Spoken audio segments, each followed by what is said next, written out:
যেই মানুষ আমি আল্লাহ এত আদর করে বানাইলাম, আসমান আল্লাহ বানাইছেন কুন ফায়াকুন বইলা, ফেরেশতা আল্লাহ বানাইছেন কুন ফায়াকুন বইলা, জমিন আল্লাহ বানাইছেন কুন ফায়াকুন বইলা, কিন্তু আমারে আপনারে আল্লাহ পাক কুন ফায়াকুন বইলা বানায় নাই।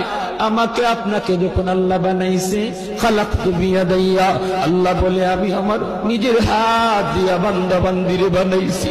কারণ এই চেহারার মধ্যে এত দামি কপাল, ওই কপাল দিয়া বান্দা আমার কুদরতি কদমে সাজদা দিবে। এই কপালটার এত দাম, এই কপাল কুন ফায়াকুন বললে হয় না, এই কপাল ফেরেশতাদের হাতে বানাইলেও হয় না, আমি আল্লাহ নিজের হাতে বানাইছি।